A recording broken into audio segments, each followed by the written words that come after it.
Student, आपका हमारे YouTube channel पर स्वागत है। दोस्तों, आरपीएससी फर्स्ट ग्रेड की जो जनरल साइंस वाला पार्ट है उसमें एक टॉपिक है नियंत्रण एवं समन्वय। तो हमने जंतुओं में नियंत्रण किस तरह से होता है, नर्वस सिस्टम के बारे में हम देख चुके हैं।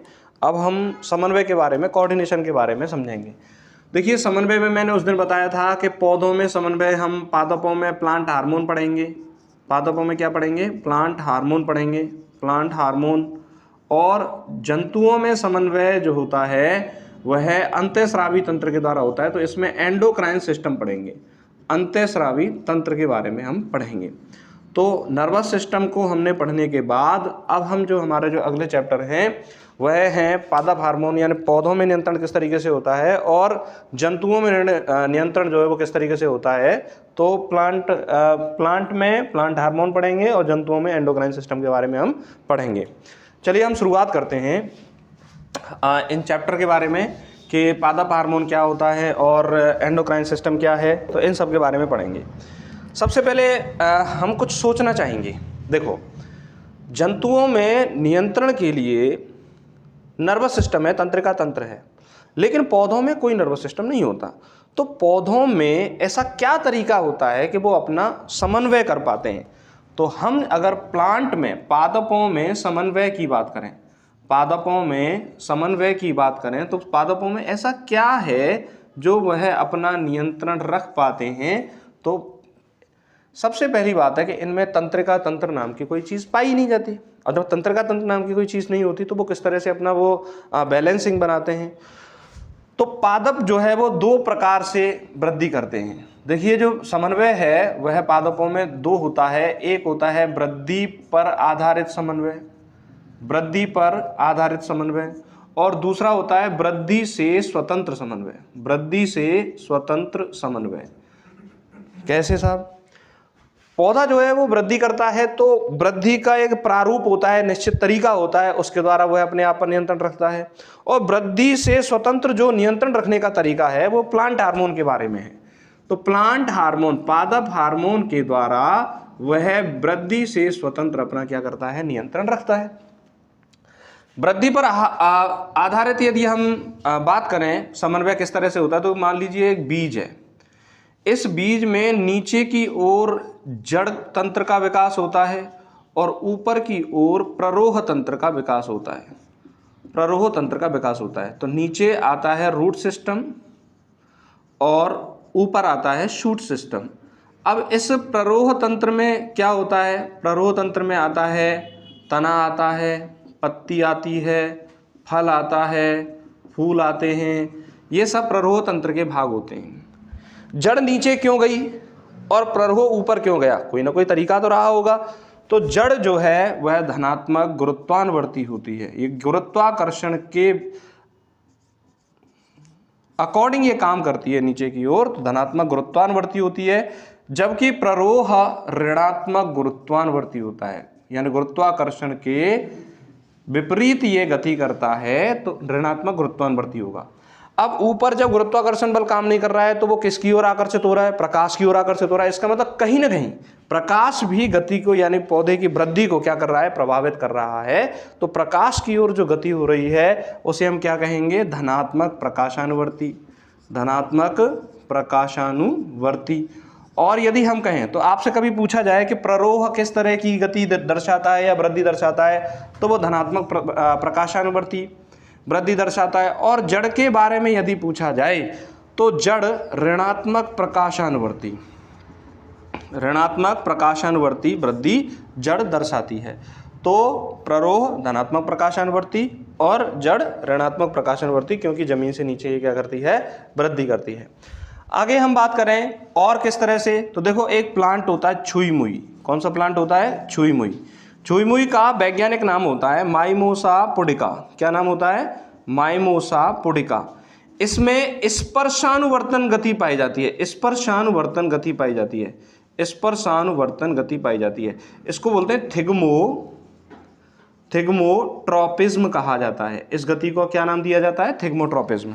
सबसे ज़्यादा पेपर में पूछा जाता है कि छुई मुई के पौधे को स्पर्श करने पर पत्तियां सिकुड़ जाती हैं। इसका मतलब कि उनको जब स्पर्श किया गया तो उन्होंने, अब जैसे जिस तरीके से मैं बात करूं कि मान लीजिए हमारे हाथ में सुई चुभोई, तो सुई चुभने की जो सूचना है वो हमारे मस्तिष्क में तंत्रिका तंत्र के माध्यम से जाएगी, लेकिन छुई मुई में जब हमने स्पर्श किया तो कोई तंत्रिका पाई जाती है? नहीं पाई जाती।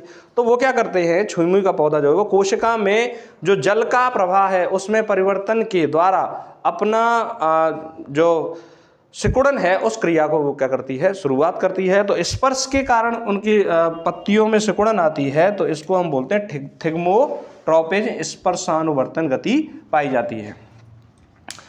तो हम समझ रहे हैं कि भाई जो गति है, वृद्धि पर आधारित जो गति है वह प्ररोह की गति, जड़ की गति, प्रकाश के दिशा में प्रकाश के विपरीत, गुरुत्वाकर्षण बल की ओर, गुरुत्वाकर्षण बल से विपरीत, इस तरह से गतियां पौधों में पाई जाती हैं। छुई मुई के पौधे का वैज्ञानिक नाम क्या है? माइमोसा पुडिका पूछा जा सकता है। स्पर्शानुवर्तन गति इसमें पाई जाती है। एक उदाहरण और है जो सबसे ज्यादा परीक्षा में पूछा जाता है और आपसे पूछा जा सकता है, वह उदाहरण है कि पौधे का जो पुष्प है, पुष्प में अंडाशय के ऊपर वर्तिकाग्र पाया जाता है और इसमें होता है एग, ये वाला जो संरचना है वो होता है एग, और इस पर पराग कण आकर पराग नलिका इस तरीके से गति करती हुई अंडे के साथ नर जननांग को या नर जो युग्मक होता है उसको पराग नलिका, ये पराग कण है और यहाँ से क्या निकली है? पराग नलिका। तो पराग नलिका में क्या होता है? मेल युग्मक, मेल गैमीट होता है, और एग में क्या है? फीमेल गैमीट होता है। तो ये दोनों आपस में मिलकर निषेचन प्रक्रिया को संपन्न करते हैं। कौन सी प्रक्रिया संपन्न करते हैं? निषेचन प्रक्रिया को संपन्न करते हैं। ऐसा क्या कारण है, क्या तरीका है कि जो पराग नलिका है वो एग की तरफ गई और वहां पर उसने निषेचन प्रक्रिया को संपन्न किया? तो वह रासायनिक परिवर्तन के कारण होता है। किसके कारण होता है? रासायनिक परिवर्तन के कारण होता है। तो पराग नलिका का बीजांड की ओर, क्वेश्चन क्या आएगा? बीजांड की ओर जो गति होती है वह रसायनुवर्तन होती है। रासायनुवर्तन गति होती है। इसको हम बोलते हैं कीमोट्रोपिज्म। क्या बोलते हैं? कीमोट्रोपिज्म। तो दो बातें याद रखो आप। थिग्मोट्रोपिज्म जो मूवमेंट है, गति है, वो किस में पाई जाती है? छुई मुई के पौधे में। और रासायनुवर्तन जो गति है यानी वो किस में पाई जाती है? रासायनिक पदार्थ की ओर आकर्षण होकर पराग नलिका बीजांड की ओर आकर्षित होती है और वहां तक गति करती है, तो वह गति होती है रासायनुवर्तन गति, कीमोट्रोपिज्म मूवमेंट इसको हम कहते हैं। इस तरह से पौधों में जो है वो गति पाई जाती है। अब हम बात करें कि प्लांट हार्मोन किस तरह से पौधे की गति को क्या करते हैं? नियंत्रित रखते हैं। प्लांट हार्मोन, अब हम पादप हार्मोन के बारे में बात करेंगे। पादप हार्मोन, सबसे पहला क्वेश्चन यही होता है कि पादप हार्मोन कितने तरह के होते हैं? दो तरह के होते हैं। एक होता है वृद्धिकारी पादप हार्मोन, वृद्धिकारी हार्मोन, और दूसरा होता है वृद्धि नियामक या वृद्धि को रोकने वाले पादप हार्मोन। वृद्धिकारी जो पादप हार्मोन है, चार मुख्य पादप हार्मोन है। एक होता है ऑक्सिन, दूसरा होता है जिब्बरेलिन, और तीसरा जो हार्मोन है वह है साइटोकाइनिन, और चौथा पादप हार्मोन है वह है एथाइलिन। वह कौन सा है? एथाइलिन। और वृद्धि को रोकने वाला जो हार्मोन है वो एक ही हार्मोन है, ABA, इसको एबसिसिक एसिड बोलते हैं। एबसिसिक अम्ल इसको कहा जाता है। एबसिसिक अम्ल इसको हम कहते हैं। पहला क्वेश्चन तो यहां से क्लियर करना है कि वृद्धि को बढ़ाने वाले हार्मोन कौन से हैं? चार हार्मोन हैं। कौन कौन से हैं? ऑक्सिन हार्मोन है, जिब्बरेलिन हार्मोन है, साइटोकाइनिन हार्मोन है और एथाइलिन हार्मोन है। वृद्धि को रोकने वाला हार्मोन कौन सा है? वह है एबसिसिक अम्ल। देखिए ये वाला जो क्वेश्चन है वो एक क्वेश्चन तो यहीं से क्लियर हो जाता है कि नियामक हार्मोन कौन सा है? एबसिसिक अम्ल है। इंपॉर्टेंट बात, इन पांचों हार्मोन में एकमात्र गैसीय हार्मोन वह कौन सा है? एथाइलिन। एथाइलिन हार्मोन फलों को पकाने वाला हार्मोन भी कहा जाता है, फलों को पकाने वाला हार्मोन भी इसको कहा जाता है, एथाइलिन हार्मोन को। एक क्वेश्चन ये क्लियर हो गया। जिब्रेलिन हार्मोन जिब्रेला फ्यूजिकोराई कवक से प्राप्त होता है। किससे प्राप्त होता है? कवक से। तो आपसे पूछा जा सकता है कि ऐसा कौन सा पादप हार्मोन है जो कवक से प्राप्त होता है, तो वह है जिब्रेलिन हार्मोन। ऑक्सिन हार्मोन क्या करता है? पौधों के सीड्स में वृद्धि करता है, पौधों के सीड्स में वृद्धि करता है ऑक्सिन हार्मोन। तो जहां पर कोई किसी भी प्लांट का जो सीड्स है उस पर जो वृद्धि के करने वाला जो हार्मोन पाया जाता है वो कौन सा पाया जाता है? ऑक्सिन हार्मोन पाया जाता है। जिब्रेलिन हार्मोन तने में वृद्धि करता है, तने की लंबाई में वृद्धि करता है। तो तने की लंबाई में शीर्ष को बढ़ाया ऑक्सिन ने, और तने की लंबाई में वृद्धि किसने की? जिब्रेलिन हार्मोन ने कर दी। और साइटोकाइनिन हार्मोन कोशिका विभाजन करता है।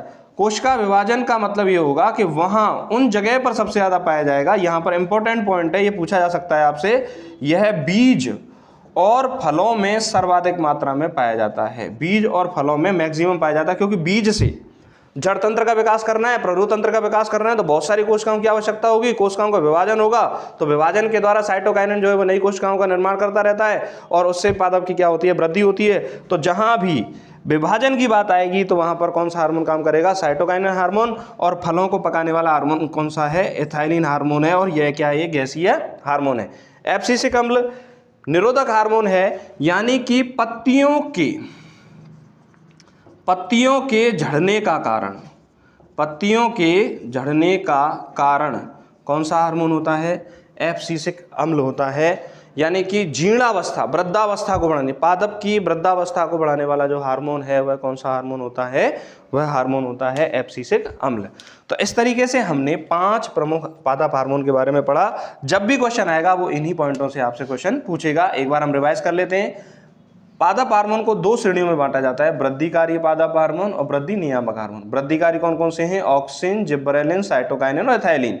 ऑक्सिन पादपों के शीर्ष में वृद्धि करता है, जिब्रेलिन कवक से प्राप्त होता है, तने की लंबाई में वृद्धि करता है, साइटोकाइनिन कोश का विभाजन करवाता है, बीज में और फल में सबसे ज्यादा पाया जाता है, एथाइलिन एकमात्र गैसीय हार्मोन है, फलों को पकाने वाला हार्मोन है, और वृद्धि नियामक हार्मोन कौन सा है? एब्सिसिक अम्ल है। एब्सिसिक अम्ल पत्तियों को झड़ने का क्या बनता है? कारण बनता है, जीर्णावस्था का कारण बनता है एब्सिसिक अम्ल। तो इस तरह से हम पादप हार्मोन के द्वारा जो पौधों में नियंत्रण होता है उनके बारे में हम पढ़ चुके हैं।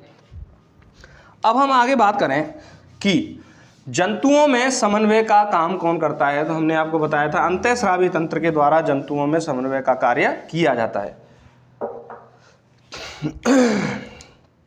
अगला टॉपिक है जंतुओं में समन्वय, और जंतुओं में समन्वय का जो कारण है वह कौन सा है? अंतःस्रावी तंत्र। अंतःस्रावी तंत्र को हम बोलते हैं एंडोक्राइन सिस्टम। क्या बोलते हैं? Endocrine system. एंडोक्राइन सिस्टम अंतःस्रावी ग्रंथियों द्वारा स्रावित हार्मोन के द्वारा संपन्न होता है। और शरीर में कौन कौन सी अंतःस्रावी ग्रंथियां होती हैं उनके बारे में पढ़ते हैं। देखिए, शरीर का पहला जो भाग है वह है मस्तिष्क। मस्तिष्क में कौन कौन सी अंतःस्रावी ग्रंथियां हैं? मस्तिष्क में है पीयूष ग्रंथि, पीयूष ग्रंथि, और दूसरी अंतःस्रावी ग्रंथि है पीनियल ग्रंथि, पीनियल ग्रंथि।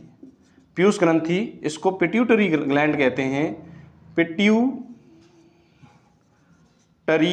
ग्लैंड कहते हैं, पिट्यूटरी ग्लैंड।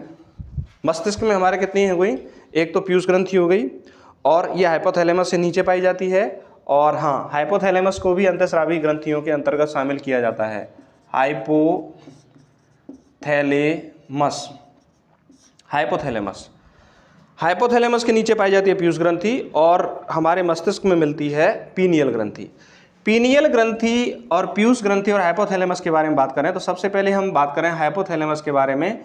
तो हाइपोथैलेमस जितनी भी अंतःस्रावी ग्रंथियां हैं उनको हार्मोन स्रावित करने के लिए हार्मोन स्रावित करता है।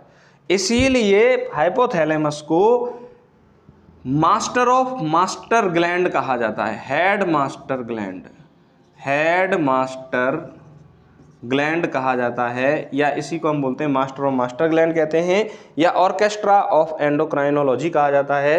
यानी कि जिस तरह से एक व्यक्ति ऑर्केस्ट्रा में कई सारे वाद्य यंत्रों को बजाता है, उसी तरीके से हाइपोथैलेमस डायरेक्टली और इनडायरेक्टली सभी अंतःस्रावी ग्रंथियों को नियंत्रित करता है, इसीलिए इसको हम ऑर्केस्ट्रा ऑफ एंडोक्राइनोलॉजी कहते हैं। तो हेडमास्टर ग्रंथि आपसे पूछे, मास्टर और मास्टर ग्लैंड पूछे, तो वो कौन है? हाइपोथैलेमस। ये क्या काम करता है? ये ऐसे हार्मोन स्रावित करता है जिसके द्वारा अन्य जो ग्रंथियां हैं वो उन हार्मोनों का क्या करें? श्रावण करें। अगली हम बात करें पीनियल ग्रंथि। पीनियल ग्रंथि को जैविक घड़ी कहा जाता है। क्या नाम दिया जाता है इसको? जैविक घड़ी, बायोलॉजिकल क्लॉक। इसका अर्थ क्या होता है? देखिए, कई बार हमारे साथ घटना घटती है कि मान लीजिए हमें सुबह 4 बजे जग के जाना है और हमें डेली 7 बजे तक सोने की आदत है। तो यदि हमें नेक्स्ट डे हमें 4 बजे जग के जाना है तो एक बार हमें 4 बजे नींद जरूर खुलेगी। तो इसकी जो याददाश्त वाली सूचना है वो किसके द्वारा दी जाती है? पीनियल ग्लैंड के द्वारा दी जाती है, जैविक घड़ी के द्वारा दी जाती है। या फिर कई बार ऐसी घटना होती है कि जैसे मान लीजिए हमें सुबह कोई काम है और उस काम को हम शाम तक आते आते भूल रहे हैं, तो हमारे मन में ऐसा कुछ एहसास होगा कि हम कुछ भूल रहे हैं, हमें कोई काम था या हमें कुछ याद नहीं है। तो वो सारी सूचना कहाँ से आती है? पीनियल ग्रंथि से आती है। तो पीनियल जो ग्रंथि है उसको हम क्या बोलते हैं? जैविक घड़ी कहते हैं। पीनियल ग्रंथि को हम क्या बोलते हैं? जैविक घड़ी हम कहते हैं। अब हम बात करें पीयूष ग्रंथि के बारे में। किसके बारे में बात करें? पीयूष ग्रंथि के बारे में।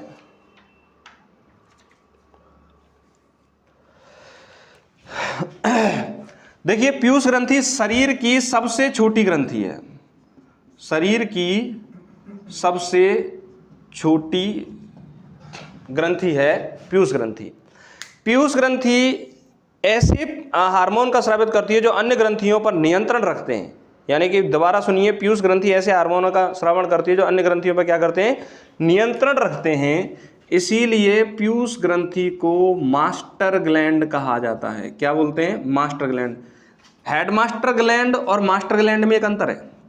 मास्टर ग्लैंड ने जो हार्मोन स्रावित किए हैं वो अन्य ग्रंथियों पर कार्य करेंगे, उनको कंट्रोल करेंगे, और हेडमास्टर ग्लैंड ऐसे हार्मोन स्रावित करेंगे जो अन्य ग्रंथियों तक जाएंगे और कहेंगे कि आप अपने हार्मोनों को क्या कीजिए? श्रावण कीजिए। इसीलिए इसको, हाइपोथैलेमस को, हेडमास्टर ग्लैंड कहा जाता है।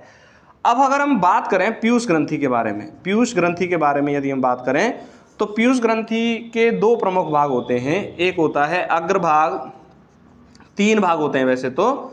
एक होता है अग्रभाग और दूसरा होता है पश्च भाग। दूसरा कौन सा होता है? पश्च भाग। अग्रभाग से कौन कौन से हार्मोन स्रावित होते हैं? FSH हार्मोन स्रावित होता है जो गर्भाशय पर काम करता है। LH हार्मोन स्रावित होता है, ल्यूटिनाइजिंग हार्मोन, जो गर्भाशय पर काम करता है। प्रोलैक्टिन हार्मोन दुग्ध ग्रंथियों पर कार्य करता है, यानी कि दूध निर्माण, माँ की जो दुग्ध ग्रंथियां होती हैं वहाँ पर दूध निर्माण का जो हार्मोन कंट्रोल करता है वह कौन सा करता है? प्रोलैक्टिन हार्मोन कंट्रोल करता है। यहाँ से देखिए, यही हार्मोन आपसे पेपर में पूछे जाएंगे, उनके अलावा पूछने की संभावना बिल्कुल कम है। पश्च भाग से 2 प्रमुख हार्मोन स्रावित होते हैं। एक तो हार्मोन है वैसोप्रेसिन हार्मोन। कौन सा हार्मोन है? Vasopressin hormone. इसको ADH हार्मोन भी कहा जाता है, एंटी डायूरेटिक हार्मोन।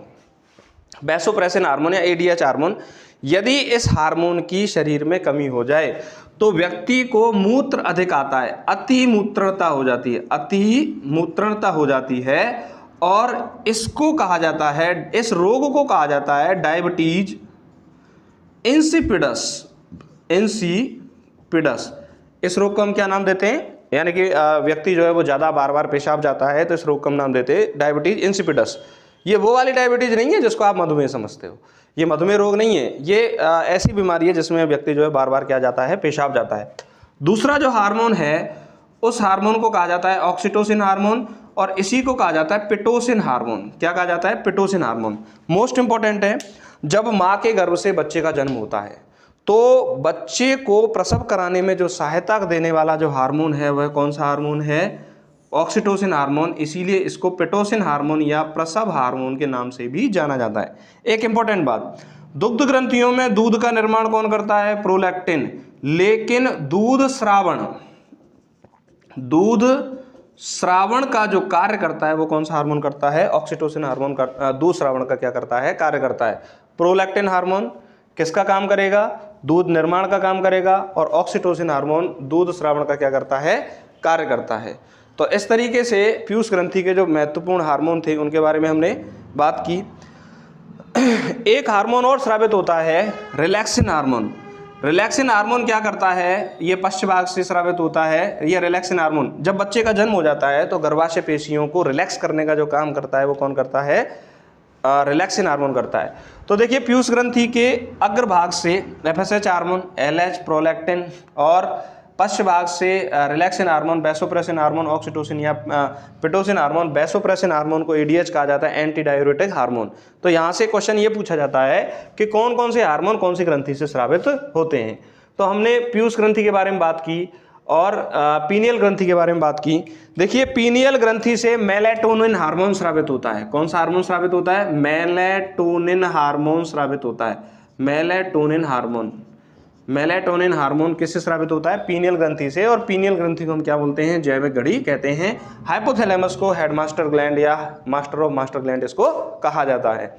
अब हम बात करते हैं मस्तिष्क में 3 ग्रंथियों के बाद गले में जो ग्रंथि पाई जाती है वह मिलती है थायराइड ग्रंथि और पैराथायराइड ग्रंथि। तो मस्तिष्क में कितनी ग्रंथियां हो गई, 3, और गले में जो ग्रंथि पाई जाएगी वह कौन कौन सी ग्रंथियां हैं, गले में। दूसरा जो पार्ट है हमारा गला, इस गले में 2 ग्रंथियां पाई जाती हैं। एक ग्रंथि मिलती है थायराइड ग्रंथि और दूसरी मिलती है पैराथायराइड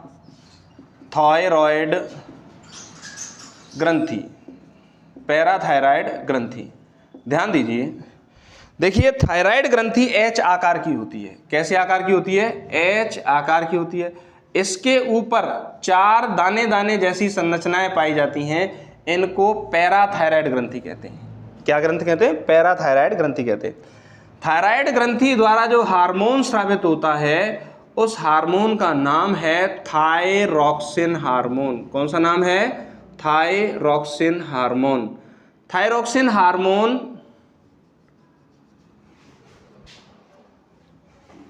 थायराइड ग्रंथि के द्वारा स्रावित जो हार्मोन है वह थायरॉक्सिन हार्मोन है। थायरॉक्सिन हार्मोन आयोडीन का बना होता है। किसका बना होता है, आयोडीन का बना होता है। अगर इस हार्मोन की कमी हो जाए तो गले में सूजन आ जाती है, और इस रोग को कहा जाता है घेंगा या गलगंड या गोइटर, इसका नाम दिया जाता है। इसको रोग को क्या कहा जाता है, गोइटर या घेंगा या गलगंड इसको कहा जाता है। और जो थायरॉक्सिन हार्मोन है वो शरीर में बेसिक जो बीएमआर रेट होती है, बेसिक मेटाबॉलिक जो रेट होती है, शरीर में पाचन की क्रिया किस तरह से संपन्न होनी है, उन सभी पर क्या करता है, नियंत्रण रखता है। और पैराथायराइडिक ग्रंथि के द्वारा पैराथार्मोन का स्रावण किया जाता है, जो हड्डियों में, रक्त में कैल्शियम की मात्रा को क्या करता है, नियंत्रित करता है। कैल्शियम की मात्रा को क्या करता है, नियंत्रित करता है। तो हमने देखा मस्तिष्क में 3 ग्रंथियां। पहली ग्रंथि कौन सी, पीनियल ग्रंथि, पीयूष ग्रंथि, पीनियल ग्रंथि और हाइपोथैलेमस। गले में कितनी ग्रंथियां, 2 ग्रंथियां, थायराइड और हाइपोथायराइड। अब यदि हम बात करें तो उदर भाग में कुछ प्रमुख ग्रंथियां पाई जाती हैं, जैसे अग्नाशय ग्रंथि। देखिए अग्नाशय ग्रंथि को मिश्रित ग्रंथि कहा जाता है। क्या कहा जाता है, मिश्रित ग्रंथि कहा जाता है। और अग्नाशय ग्रंथि द्वारा 2 प्रमुख हार्मोन स्रावित होते हैं। एक हार्मोन है ग्लूकागॉन और दूसरा हार्मोन है इंसुलिन हार्मोन। 2 प्रमुख हार्मोन है, मिश्रित ग्रंथि, अग्नाशय ग्रंथि कहते हैं। और लैंगरहैंस द्वीप, ये क्वेश्चन पूछा जाता है, लैंगरहैंस द्वीप कहाँ पाया जाता है, तो अग्नाशय ग्रंथि में लैंगरहैंस द्वीप पाया जाता है। और अग्नाशय ग्रंथि में लैंगरहैंस द्वीप की कोशिकाओं से 2 प्रमुख हार्मोन जो स्रावित होते हैं, अल्फा कोशिकाओं से ग्लूकागॉन और बीटा कोशिकाओं से, लैंगरहैंस द्वीप की बीटा कोशिकाओं से, बीटा सेल से इंसुलिन हार्मोन का क्या होता है, स्रावण होता है। देखिए यदि इंसुलिन हार्मोन या ग्लूकागोन हार्मोन रक्त में ग्लूकोज की मात्रा को बढ़ाता है और इंसुलिन हार्मोन रक्त में ग्लूकोज की मात्रा को क्या करता है, कम करता है। यदि इंसुलिन हार्मोन की कमी हो जाए, इंसुलिन हार्मोन की क्या हो जाए, कमी हो जाए, तो रक्त में ग्लूकोज की मात्रा क्या हो जाती है, बढ़ जाती है, यानी कि शर्करा की मात्रा जो है रक्त में बढ़ जाती है। और इस रोग को कहा जाता है डायबिटीज मेलिटस। क्या नाम दिया जाता है, डायबिटीज मेलिटस इस रोग को कहा जाता है, जिसे आप मधुमेह कहते हैं, जिससे दुनिया के बहुत लोग इससे क्या हैं, प्रभावित हैं, और आज के समय में ये बहुत ज़्यादा प्रभाव करने वाली एक बीमारी है। तो डायबिटीज मेलिटस जो है वो प्रभावित करने वाली बीमारी है, और यह किस ग्रंथि के द्वारा स्रावित होती है, अग्नाशय ग्रंथि के द्वारा स्रावित हार्मोन इंसुलिन हार्मोन की कमी के कारण यह रोग संपन्न होता है। अब हम बात करते हैं और जो वक्ष है, वक्ष वाले भाग में पाई जाती है थाइमस ग्रंथि। कौन सी ग्रंथि पाई जाती है, थाइमस ग्रंथि पाई जाती है। थाइमस ग्रंथि थाइमोसिन हार्मोन का स्रावन करती है, और ये थाइमोसिन हार्मोन व्यक्ति को जवान बनाए रखता है। यदि कहा जाता है कि एक यौवन अवस्था के बाद थाइमोसिन जो थाइमस ग्रंथि है वह धीरे धीरे कम होती चली जाती है। इसके कारण जो प्रत्यक्षी जो कोशिकाओं का निर्माण भी थाइमोसिन ग्रंथि के द्वारा किया जाता है, और वृद्धावस्था तक ये पतले धागे जैसी रह जाती है, जिसके कारण शरीर जो है वो प्रतिरक्षा नहीं कर पाता, और वृद्धावस्था में व्यक्ति की क्या हो जाती है, मृत्यु हो जाती है। तो थाइमस ग्रंथि थाइमोसिन हार्मोन का क्या करती है, स्रावण करती है। तो इस तरह से हमने अग्नाशय ग्रंथि के बारे में पढ़ा, हमने थाइमस ग्रंथि के बारे में पढ़ा। अब हम बात करते हैं उदर वाले भाग में एक ग्रंथि और मिलती है, और बहुत ज़्यादा इम्पोर्टेंट है। एक ग्रंथि और मिलती है, और उस ग्रंथि का नाम है उदर वाले भाग में अधिवृक्क ग्रंथि। इसको एड्रीनल ग्लैंड भी कहा जाता है। इस क्यों कहा जाता है, देखिए हमारे जो उदर वाले भाग में दो वृक्क पाए जाते हैं, और दोनों वृक्कों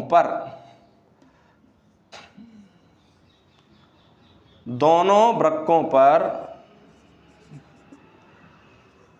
टोपीनुमा संरचनाएं पाई जाती हैं। इन टोपीनुमा संरचनाओं को अधिवृक्क ग्रंथि कहा जाता है, और इस अधिवृक्क ग्रंथि से एड्रीनैलिन हार्मोन का स्रावण होता है। एड्रीनैलिन हार्मोन को एपिनेफ्रिन हार्मोन भी कहते हैं, एपिनेफ्रिन हार्मोन भी कहा जाता है, एड्रीनैलिन हार्मोन। और दूसरा जो हार्मोन स्रावित होता है वो नॉरएड्रीनैलिन